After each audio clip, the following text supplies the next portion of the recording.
नमस्कार साथियों, आप सभी का एक बार फिर से स्वागत है हम सभी के परिवार एसएल स्टडी में। साथियों, आज हम बाल अवस्था एवं बाल विकास के एक महत्वपूर्ण टॉपिक जो है तो अधिगम को प्रभावित करने वाले कारक जो है तो ऐसे जो प्रमुख कारक है जो बाल विकास को प्रभावित करते हैं, बालक के विकास को हर तरह से प्रभावित करते हैं। आज हम ऐसे जो प्रमुख कुछ कारण हैं या कारक हैं उनको आज हम इस टॉपिक में अध्ययन करेंगे। तो चलिए वीडियो को शुरुआत करते हैं। तो यहाँ पे शुरुआत करने से पहले मेरी आपसे एक विनम्र गुजारिश है कि अगर आपको सेशन पसंद आता है, पूरा कॉन्सेप्ट क्लियर होता है, तो आप वीडियो को लाइक कीजिए, शेयर कीजिए और हमारे चैनल को जो है तो सब्सक्राइब कीजिए। तो चलिए शुरुआत करते हैं। यहाँ पे साथियों, अगर हम बात करें, जो हमारा पहला टॉपिक है कि बाल विकास को प्रभावित करने वाले कारक, तो हम ये समझ लेते हैं कि वो कारक क्या हैं। तो यहाँ पे देख सकते हैं प्यारे साथियों कि बालक जब माँ के गर्भ में आता है, बालक जब माँ के गर्भ में आता है तभी से बालक में वृद्धि विकास की विभिन्न आंतरिक जो आनुवांशिक गुण हैं, तो उसके अंदर ये जो वृद्धि एवं विकास के जो विभिन्न और आंतरिक आनुवांशिक गुण हैं वह माता के गर्भ के अंदर ही बालक को प्राप्त हो जाते हैं। और पिता से प्राप्त जो परंपरा के गुण, यानी जो पिता से प्राप्त जो परंपरा के गुण आते हैं, जो पारिवारिक चलते रहते, जो वो पिता के ऊपर क्या कि वो गुण थे, अब वो पिता से पुत्र यानी पुत्र से पुत्र, तो क्या कि जो पारंपरिक गुण है वो भी आते रहते। ठीक है। और जो बाहरी कारक वातावरणीय गुण है वो गर्भ से, यहाँ पे गर्भ नहीं है प्यारे साथियों, यहाँ पे गर्भ टाइपिंग में थोड़ा डिस्टर्ब हो गया है, ये गर्भ है, ये जो है तो ये गर्भ है। तो गर्भ से बाहर आने के बाद समाज में रहते हुए बालक को प्राप्त गुण अपना प्रभाव डालते हैं। तो जैसे ही बालक के बाद समाज में आता है यानी जन्म लेता है, तो उसको जो सामाजिक गुण हैं, जो सामाजिक वातावरण है, उसका प्रभाव भी उस पर क्या है, अपना प्रभाव डालते हैं। चलिए आगे देखते हैं। इन कारकों का संक्षेप निम्न प्रकार से वर्णित किया गया है। ये जो कारक है इनका निम्न प्रकार से वर्णित किया गया है। तो जो मुख्य कारण क्या है, जैसे वंशानुक्रम जैविकीय कारक, तो यहाँ पे देखेंगे ये जो वंशानुक्रम जैविकी कारक है, तो यहाँ पे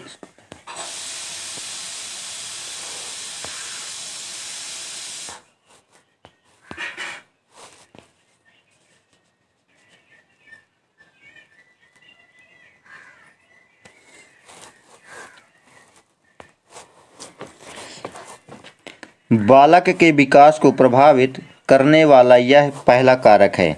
तो जो वंशानुक्रम की जो जैविकीय क्रियाएं हैं, यह बालक के विकास को प्रभावित करने वाला जो सबसे पहला कारक वह वंशानुक्रम जैविकीय कारक है। अब ये जैविक कारक क्या है कि बालक अपने पूर्वजों माता पिता से गर्भाधान के समय बालक को जो गुण प्राप्त होते हैं वह वंशानुक्रम के गुण कहलाते हैं। यानी जब बालक का गर्भाधान होता है, यानी जब वह गर्भ में आता है, तो उसके माता पिता और परिवार से जो प्राप्त गुण होते हैं वह वंशानुक्रम गुण कहलाते हैं। ठीक है। इन्हें हम आनुवांशिकता भी कहते हैं। प्रायः यह देखा जाता है कि उसके माता पिता लंबे होते हैं तो उसकी संतान की समानता लंबी होगी, है ना। जो फ्रांसिस गार्डन ने क्या कहा कि अनुसार मानव विकास में पोषण की अपेक्षा आनुवांशिकता सर्वाधिक सशक्त कारक है। वंशानुक्रम के कारण बालकों में शारीरिक विभिन्नताएं पाई जाती हैं। तो जो फ्रांसिस गार्डन हैं उन्होंने भी यह कहा कि जो बालक का विकास है वह शारीरिक और जो पोषण है, पोषण से कहीं ज़्यादा जो मायने रखता है वह आनुवांशिकता का गुण ही रखता है, क्योंकि पोषण से बालक का उस प्रकार से विकास नहीं हो सकता जिस प्रकार से जो है तो आनुवांशिकता के कारण हो सकता है। ठीक है। चलिए यहाँ पे हम देखेंगे परिवेश, जो हमारा दूसरा टॉपिक है, परिवेश या पर्यावरणीय कारक। चलिए इसको हम देखते हैं।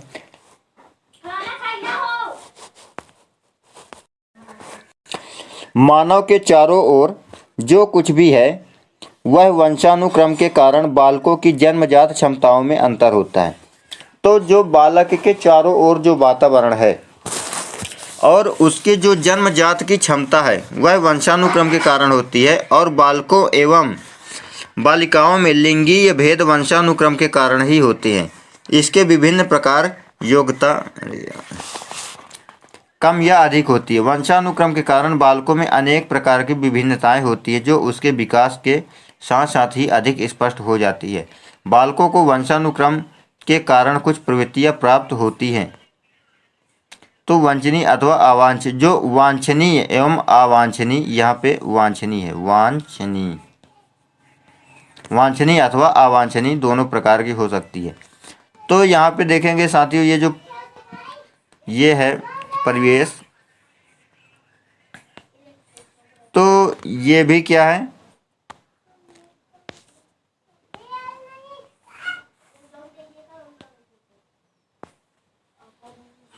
ये भी वंशानुक्रम का ही एक प्रकार। ठीक है, चलिए अब दूसरा देखते हैं। अगर हम इसको बात करें वुडवर्थ के अनुसार, तो वुडवर्थ ने क्या कहा है इसके बारे में कि देहाती बालकों की अपेक्षा शहरी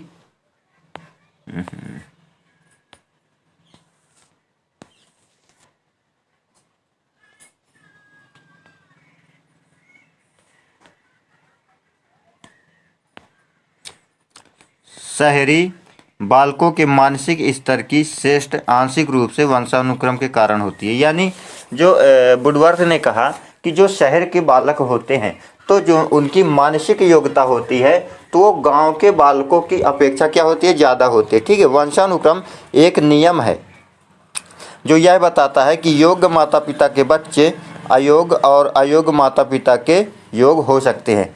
तो जो केवल वंशानुक्रम ही एक ऐसा माध्यम है जिसके द्वारा यह पता लगाया जा सकता है या जिसके द्वारा यह जानकारी प्राप्त की जा सकती है कि जो अयोग्य माता पिता है उनकी संतान अयोग्य भी हो सकती है और जिनकी अयोग्य माता पिता है उनकी संतानें योग्य भी हो सकती है। तो यह किससे संभव है, ये वंशानुक्रम के कारण ही संभव है। ठीक है, चलिए अब हम आगे देखते हैं। इस नियम को समझने के लिए शिक्षक ही बालकों के प्रति उचित प्रकार का व्यवहार कर सकता है। तो अगर हम बात करें इस नियम को समझने की, तो जो एक शिक्षक होता है वह क्या कर सकता है, इस प्रकार के उचित व्यवहार के द्वारा जो बालक के विकास है, चाहे वो मानसिक विकास को जो है तो कहीं अधिक शिक्षक के माध्यम से ही परिवर्तित किया जा सकता है। यानी शिक्षक चाहेगा तो बालक का विकास भी जो है तो विशेष स्थिति में हो सकता है। ठीक है, चल फिर हम देखेंगे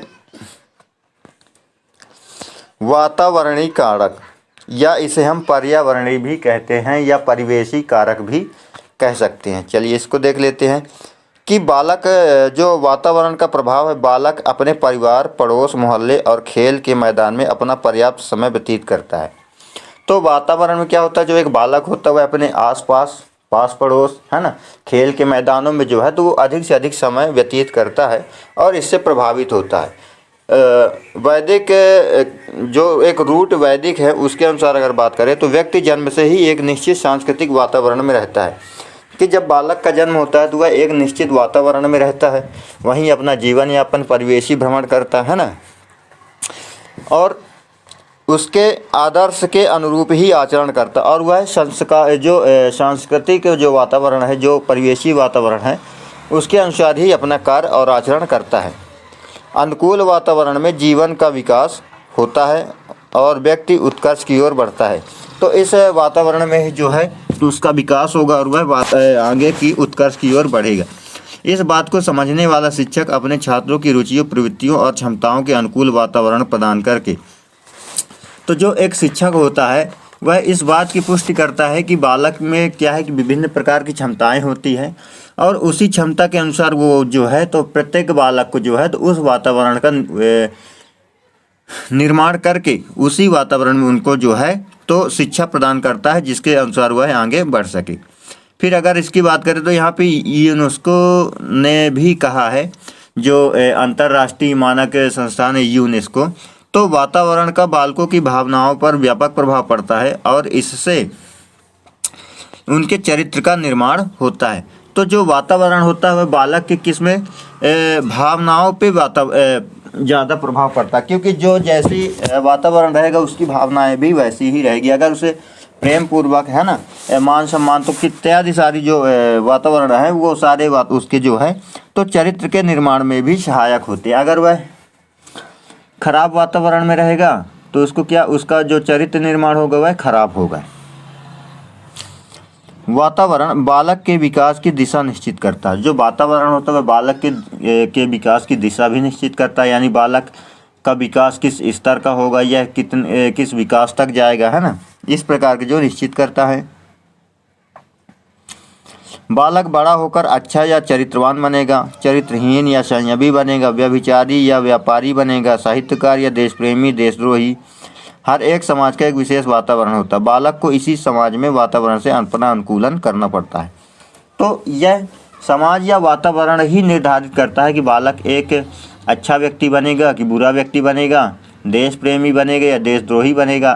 तो वो जिस प्रकार के वातावरण में अपना जीवन यापन करेगा, परिवेश में रहेगा, तो उसका जो है तो विकास उसी प्रकार से होगा। फिर इसके बाद अगर हम बात करें वंशानुक्रम और वातावरण, तो यहाँ पे देखेंगे साथियों कि जो वंशानुक्रम और वातावरण यह परस्पर सहयोगी प्रभाव बालक के विकास में वंशानुक्रम और वातावरण दोनों में से कौन अधिक है यह महत्वपूर्ण नहीं है, का कहना संभव नहीं है। तो इस बात को यहाँ यह नहीं कहा जा सकता कि वातावरण कौन ज़्यादा महत्व रखता है कि वंशानुक्रम ज़्यादा महत्व रखता है। तो यहाँ पे ये संभव कहना नहीं है, क्योंकि दोनों का ही अपना अपना एक मान और सम्मान है, दोनों ही का अपना अपना महत्व है। दोनों ही बालक के विकास के लिए समान उपयोगी है और अति आवश्यक उपयोगी है। किसी भी हालत में दोनों को एक दूसरे का विरोधी नहीं कहा जा सकता। तो किसी भी प्रकार से जो है तो इसको जो है तो बालक का विरोधी नहीं कहा जा सकता, है ना। दोनों एक दूसरे के पूरक तथा दोनों क्या है एक दूसरे के पूरक हैं और घनिष्ठ हैं। तो दोनों ही एक दूसरे के क्या पूरक और घनिष्ठ हैं। और अगर हम बात करें ये जो बी है यहाँ पे बीज है, ये हमारा बीज है। तो बीज और भूमि दोनों में से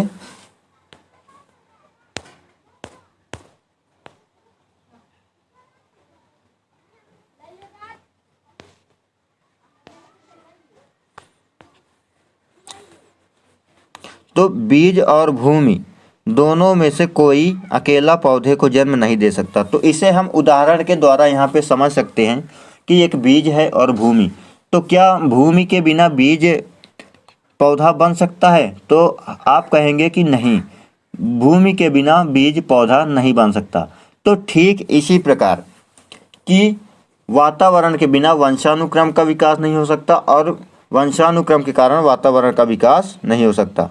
तो क्या यहाँ पे देखेंगे कि बीज में उगने की शक्ति होती है और आगे जरूर विशेष किस्म का पौधा बन सकता है, लेकिन वह ऐसा कितनी अच्छी तरह से कर पाएगा यह उसे भूमि पर निर्भर करता है। यानी वह इस प्रक्रिया को कितनी ढंग से कर सकता है, किस प्रकार कर सकता है, यह भूमि की उर्वरता पर निर्भर करता है ना।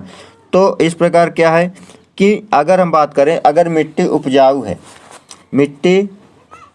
उपजाऊ है तो ठीक ढंग से सहयोग होने पर ही अच्छे पौधे की आशा की जा सकती है। इसी प्रकार बालक के उत्तम विकास के लिए वंशानुक्रम का वातावरण का उत्तम सहयोग होना आवश्यक है। तो उसके अगर बालक के विकास के लिए वंशानुक्रम और वातावरण का उत्तम सहयोग होना ही संभव है, जिस तभी जो है तो बालक का विकास हो सकता है। फिर हम बात करें कि बालक के विकास पर परिवार का क्या प्रभाव है। तो बालक के विकास पर उसके लालन पालन तथा माता पिता की आर्थिक स्थिति प्रभाव पड़ती है। तो बालक के विकास पर क्या उसका अगर लालन पालन अच्छे से होगा, पोषण अच्छे से होगा, अगर माता पिता की आर्थिक स्थिति अच्छी है तो बालक का अच्छा विकास होगा, है ना। परिवार की अगर परिस्थितियाँ अच्छी है, दयनीय है तो विकास कम होगा और अच्छी है तो अधिक होगा। इन दशाओं में बालक का विकास सदैव प्रभाव पड़ता है। बालक के पालन पोषण में परिवार का अत्यधिक महत्व होता है।